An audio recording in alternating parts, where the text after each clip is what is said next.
video's juicy.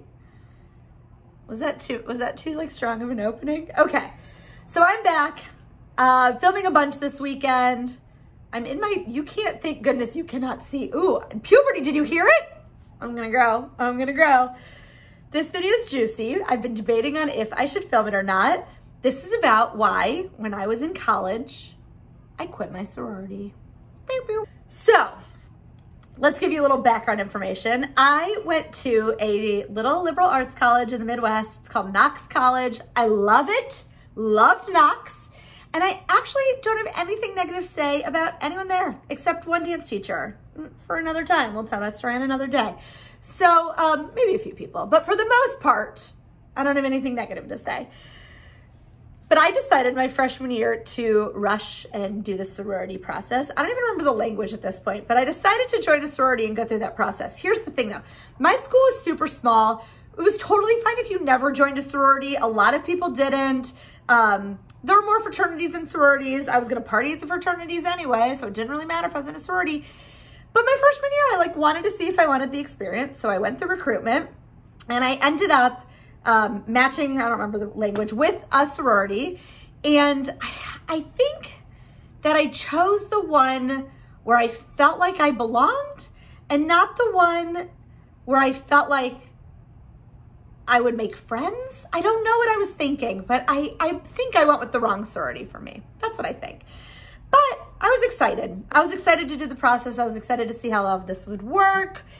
So, trying to remember the whole story. I have makeup under my eyes like an animal. I'm a mess.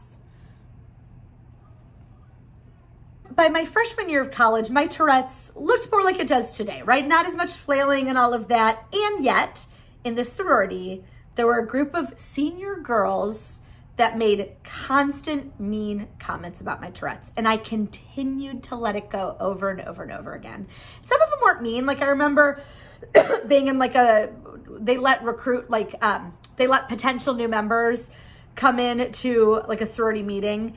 And one of the seniors was like, if Pam makes noises from Tourette's, we're gonna include it in the sorority minutes. And then she looked at me and she was like, don't make noises during the meeting.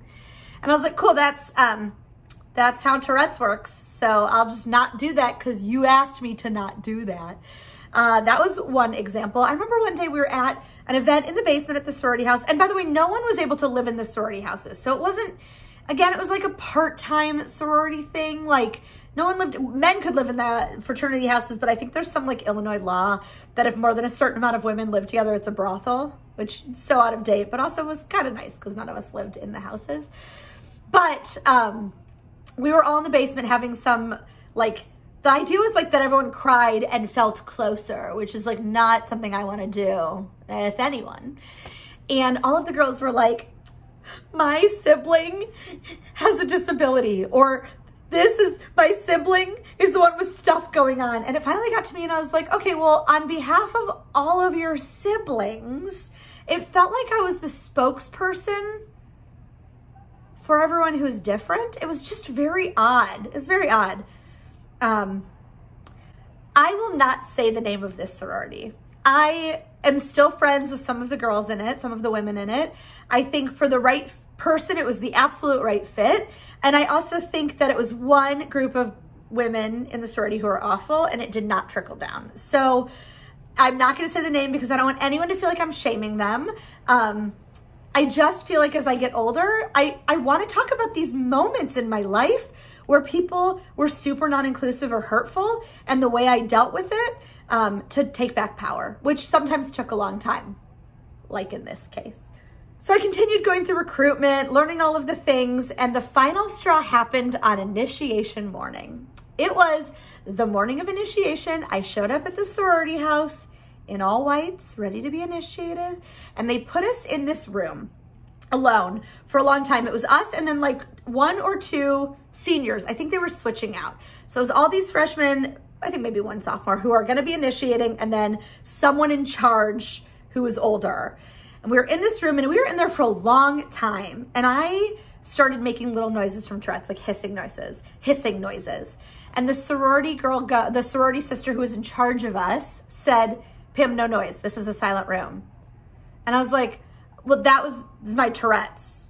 That was my Tourette's. And she was like, I don't care. In this space, it's a silent room. Silence. And I was like, but I can't. And she was like, Pam, in this space, no noises. And at that moment, I was like, what are you doing? And I literally took a breath, got my stuff, started sobbing because no one's perfect. And I walked out of the sorority house. And I didn't officially quit, but I walked out and I was like, yeah, I'm not going to do that. That's not going to be for me. Cried home, like, and the sorority sisters who I liked, who are younger, were like, don't officially quit yet. Like, hang out, keep coming to our stuff, see how it feels. And I tried for a while, but I think after that moment, I was like, this is never going to be somewhere where I feel safe. Like, I'm always going to feel like this is a space where I can't have Tourette's. This is a space where I don't fit in. And the women in that sorority, like, they weren't typical sorority girls. Like, they were, I really thought it was going to be such an inclusive space, which I think is why I picked that one over the ones that maybe looked like more typical sororities that you like see in movies and on TV.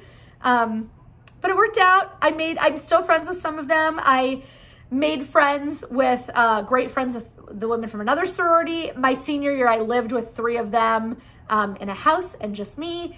It worked out. But the morning of initiation, walked out in all white. Literally, I was about to get initiated and I was like, out, I'm done. We don't play that game. And I peaced out. And I'm glad I did. And I still am on the wall because I did have my picture taken on their like sorority lineup. And I still get emails from my college as an alumni in that sorority. Definitely not in it. And I think for me, that was the best choice. But it was definitely a drama-filled morning. However, I realized that sorority was still not as mean as another sorority at my school. I was hanging out with some of the sisters of another sorority, and all of us had been drinking heavily. And there was one girl in that sorority who was just like odd. And I happened to be friends with a bunch of the other girls in the sorority. And at one point, one of the girls drunkenly said, yeah, well, we didn't want her. We took her on as a project to see if we could make her cool. And I was like, oh my God, I never want to be part of a group or of an organization that would ever treat another human like that. And I've never forgotten it. And I've been thankful the rest of my life that I did things my own way, and that's okay. And listen, my sister's in a sorority, she's old now, and she's in a sorority and loved it. And to be honest, I love my sister's sorority sisters. They've all been so great to me. When my sister was in college, I got shipped away to boarding school, and my sister and her friends like sent me packages at finals of boarding school. And I was mean and snarky. And I remember I went to go visit my sister in her sorority, and I was so mean to these girls because I perceived them as perfect. I perceived them as tall, blonde, and skinny, and I perceived me as the opposite. And at that point, I still had the belief system that I was so different, and Tourette's and all these things about me, that I was broken. And so my defense mechanisms went up. And when I would visit my sister, I was so mean to those girls, and they were so kind and wonderful to me and inclusive, at least to me. So I think, for those of you who do want to be in a sorority, go for it. I will say this.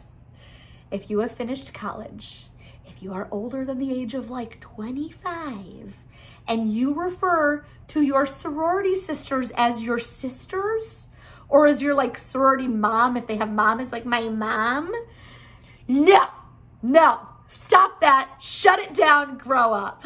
There have been so many times where people in like their 30s have been like, oh my God, she's my sister. And I've been like, oh my gosh, I didn't even know you guys were sisters. And she'd be like, oh, well, like sorority sister. And I want to be like, so then not sisters at all is what you meant. I'm going to lose followers from that. I'm going to lose followers for that. During college, great. Have your little family, be sisters. But once you age out, please say sorority sister, please. Thank you. That's been my rant. Welcome to Things Pam is Mad at today.